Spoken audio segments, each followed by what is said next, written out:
dan yang tidak berjiwa penipu. Selama aku berdiam diri, tulang-tulangku menjadi lesu karena aku mengeluh sepanjang hari. Sebab siang malam tanganmu menekan aku dengan berat, susuku menjadi kering seperti oleh teriknya musim panas. Dosaku kuberitahukan kepadamu, dan kesalahanku tidaklah kusembunyikan. Aku berkata, aku akan mengaku kepada Tuhan pelanggaran-pelanggaranmu, dan kau mengampuni kesalahan karena dosa. Dari ayat di atas kita mengerti, justru kalau kita tidak mau mengakui kesalahan kita, pada waktu kita tetap berdiam diri, seperti yang dikatakan Daud, keadaan kita tidak akan tambah baik. Kita akan mengeluh sepanjang hari. Namun bila kita mengakuinya, darah Yesus tersedia, Tuhan akan mengampuni kesalahan kita dan kesalahan kita. Saudara, sebabnya jangan ada seorang pun yang meninggalkan tempat ini dengan masih menyimpan dosa. Mari kita jadi seperti yang kata Ibu Bunda tadi, bukan babi-babinya Tuhan, maaf saudara, tapi domba-dombanya. Tidak kembali dalam Tuhan yang sama. Amin. Dan mari kita semua nanti pulang dari tempat ini betul-betul penuh dengan Roh Kudus. 23 ayat 12 mengatakan, sebab Tuhan adalah Roh, dan di mana ada Roh Allah, di situ ada kemerdekaan. Itu betul dosa tidak kuasa atas saudara. Saudara bebas sungguh-sungguh. Amin saudara. Merdeka sungguh-sungguh. Lalu saudara sudah merdeka tersebut, yang sudah dipulihkan tersebut, membawa orang lain lagi untuk merdeka. Ya, seperti contoh Ibu Bunda tadi, keluarga Tuhan, abang-abang rohani, kakak-kakak rohani, membawa semua adik-adik rohani yang baru, khususnya di KKR kita kemarin, untuk sama-sama bertumbuh di dalam Tuhan. Amin saudara. Jadi seperti Esther dipakai Tuhan, saudara dipakai Tuhan. Yang kedua yang kita pelajari dari hidup Esther, kita harus selalu siap menerima nasihat firman. Sudah kita terima, kita patuhi. Kalau Esther ini tidak mau mendengarkan nasihat Mordekai saat dia dibawa ke istana, nasibnya pasti berbeda. Tapi Esther memiliki hati yang patuh. Dia rendah hati, mau menerima nasihat.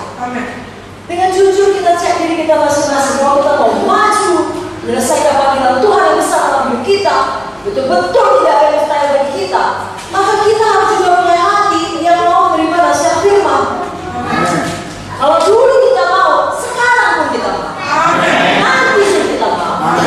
Jangan ada waktu di mana kita merasa diri kita sudah cukup baik, sudah paling top, paling hebat, tidak perlu lagi nasihat firman. Misalnya setelah kita mencapai umur tertentu, atau kedudukan tertentu, pelayanan tertentu, atau setelah diberkati banyak uang kita. Dulunya kita sangat mudah diajari firman, sekarang kita suka pilih-pilih. Sampaikan firman oleh hamba Tuhan, yang itu cocok, boleh diterima. Ini enggak cocok, terus diterima. Saudaraku, semua firman cocok. Amin. Amin, saudaraku. Dalam buku Esther 2 ayat 8, saya bacakan sampai ayat yang ke-10. Di sini dituliskan, setelah Tika dan budak-budak raja tersiar dan banyak gadis dikumpulkan di dalam benteng Susan di bawah penguasaan Hegai, maka Esther pun dibawa masuk ke dalam istana raja di bawah penguasaan Hegai, penjaga para perempuan. Maka gadis itu sangat baik pada pemandangannya dan menimbulkan kasih sayangnya, sehingga Hegai segera memberikan wangi-wangi yang terlabur kepadanya dan juga 7 orang lain-lain terpilih dari isi istana raja, kemudian memindahkan dia dengan dayang-dayangnya ke bagian yang terbaik dalam balai perempuan. Esther tidak memberitahukan kebangsaan dan asal-usulnya karena dilarang oleh Mordekai. Kita tahu namanya sebenarnya adalah Hadasa. Tapi Mordekai bilang, jangan bilang namamu sekarang Esther. Jadi Esther menerima nasihat Mordekai, lalu Esther patuh. Sampai di istana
perempuan-perempuan yang lain, ini kesempatan ini meminta, kalaupun nggak jadi ratu, paling nggak akan pulang dengan membawa banyak harta kekayaan.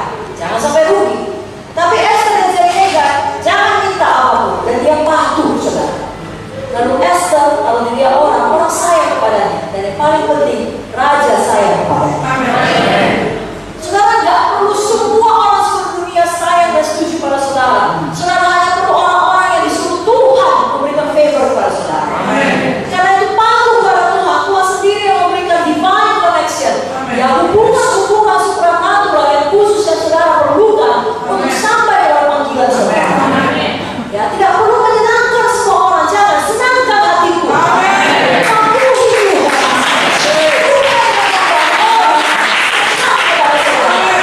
Saya ulangi, Tuhan yang membawa orang senang pada saudara. Orang yang tepat. Bukan semua orang, saudara, orang yang tepat. Jadi mari rendah hati dan mau mendengarkan nasihat Roh Kudus. Juga tentunya nasihat firman. Baik yang saudara baca secara pribadi dan juga yang disampaikan oleh orang-orang kepada saudara.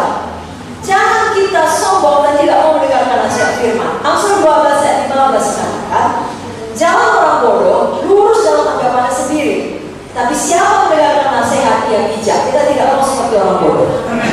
Tapi ingin kita benar, kita lurus. Biar kita mau mendengarkan nasihat, kita mau seperti orang bijak.